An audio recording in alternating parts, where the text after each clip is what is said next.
देख रहे हैं यूपी की बात। मैं हूं आपके साथ ऋतिका आवाना। अमरोहा में कार्तिक पूर्णिमा के अवसर पर पारंपरिक टिंगरी गंगा मेला का आयोजन किया गया। उत्तर प्रदेश सरकार द्वारा आयोजित इस मेले में हर साल की तरह इस बार भी लाखों श्रद्धालु गंगा स्नान के लिए पहुंचे। मेले की व्यवस्थाओं की मॉनिटरिंग खुद प्रशासनिक अधिकारी कर रहे हैं। देखिए रिपोर्ट। टिंगरी धाम अमरोहा में कार्तिक पूर्णिमा के मौके पर गंगा स्नान करने श्रद्धालुओं की भारी भीड़ उमड़ी। सुबह से ही श्रद्धालु गंगा में डुबकी लगाने पहुंचने लगे। सूरज निकलने से पहले स्नान घाटों पर हर हर गंगे के जयघोष गूंजने लगे। श्रद्धालुओं ने गंगा में डुबकी लगाकर परिवार की सुख समृद्धि की कामना की और सूर्य देव को अर्घ्य अर्पित किया। टिंगरी गंगा मेले को मिनी कुंभ के रूप में भी जाना जाता है। हर साल करीब 3.5 से 4 लाख श्रद्धालु इस मेले में हिस्सा लेते हैं। मेला मुख्य रूप से गंगा तट के अमरोहा और हापुड़ जिलों के बीच आयोजित होता है। इस बार प्रशासन ने श्रद्धालुओं की सुविधा के लिए कुंभ की तर्ज पर टेंट सिटी, पेयजल, प्रकाश व्यवस्था और सुरक्षा के इंतजाम किए। देखिए, उत्तर प्रदेश में जो टिंगरी मेला है वो एक तरीके से मिनी कुंभ है। 35-40 लाख लोग अभी तक के आंकड़ों के हिसाब से दे रहे हैं।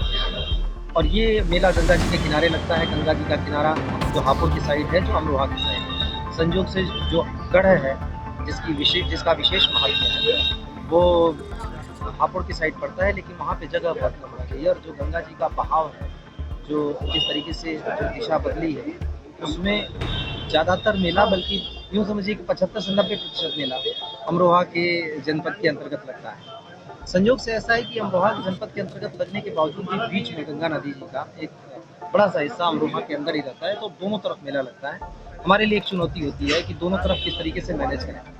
हापुड़ के प्रशासन के साथ तारतम्यता के साथ इस मेले को आयोजित किया जाता है। और अभी तक ऐसा रहा है कि गंगा जी के जो हापुड़ साइड में पड़ने वाला अमरोहा का क्षेत्र है, वहाँ पर प्रशासनिक जो दायित्व है, व्यवस्था का दायित्व है, वो हापुड़ संभालता है, वहाँ की जिला पंचायत संभालती है। और गंगा जी के इस तरफ का अमरोहा के द्वारा संभाला जाता है। हमारी हर साल तैयारियाँ होती हैं, इस बार ही तैयारियाँ हैं।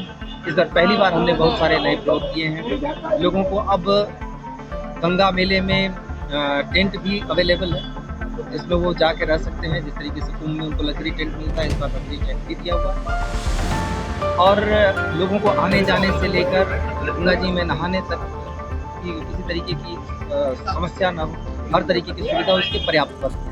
हमारे लिए एक चुनौती है पानी का बहाव। निरंतर उसमें पानी का बीच में पिछले 1 हफ्ते के दौरान जो पानी जल स्तर बढ़ा है, और हमारे जो घाट तैयार किए गए थे, उन घाटों की वल्नरेबिलिटी बढ़ी है।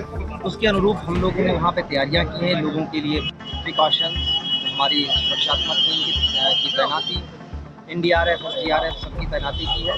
कोशिश ये है कि लोग अति उत्साह में किसी तरीके की ऐसे कदम न उठाएं जिससे उनका जीवन संकट में पड़े। हमारे लिए ये परंपरागत तौर पर लगने वाला सबसे बड़ा मेला है, जो जिसकी अपनी विशेषता है। और वहाँ पर लोकल जो संस्कृति है, जो स्थानीय संस्कृति है, उसकी झलक मिलती है। माननीय मुख्यमंत्री जी ने इसीलिए इसको विशेष महत्व देते हुए वहाँ पर आकर इसकी समीक्षा की। उन्होंने जो निर्देश दिए हैं दोनों ही तरफ के मेलों को एक करने की, वो तत्काल अभी संभव नहीं, क्योंकि पांडुन को लगने में समय लगता है। पर हमने इस बात को माननीय मुख्यमंत्री जी के निर्देश का अनुपालन करते हुए चकड़ प्लेट से लेकर जो जितनी सारी आधुनिक सुविधाएँ हो सकती हैं वहाँ पर की हैं। और इसके तत्काल बाद, मेले के संपन्न होने के बाद, क्योंकि सभी अधिकारी मेले में लगे हुए हैं, संपन्न होने के तत्काल बाद हम लोग एक बैठक करके एक प्रोजेक्ट तैयार करेंगे कि आगे जब मेला लगता है तो वो उसी तरीके से लगे जैसे कुंभ लगता है। लोगों को उसी बात की फील हो, वहाँ पे उसी तरीके की सुविधाएँ हों, और जो लोगों का आस्था है, उस आस्था के अनुरूप हर तरीके का प्रबंध उन्हें वहाँ पर मिले। प्रशासन की ओर से मेले के दौरान सुरक्षा के पुख्ता इंतजाम किए गए हैं। भीड़ को नियंत्रित करने के लिए पुलिस और होमगार्ड के जवान तैनात हैं। स्नान घाटों पर बैरिकेडिंग लगाकर व्यवस्था संभाली जा रही है। लाखों की भीड़ के बीच श्रद्धालुओं ने शांति और श्रद्धा के साथ गंगा में डुबकी लगाई और पुण्य अर्जित किया। आस्था, श्रद्धा और परंपरा का संगम बना टिंगरी गंगा मेला हर साल की तरह इस बार भी धार्मिक उत्साह का प्रतीक बना रहा। प्रशासन की कोशिश है कि आने वाले वर्षों से इसे और बेहतर सुविधाओं के साथ एक राष्ट्रीय आस्था केंद्र के रूप में विकसित किया जाए। फिलहाल के लिए इस खबर में बस इतना ही। बने रहिए हमारे साथ।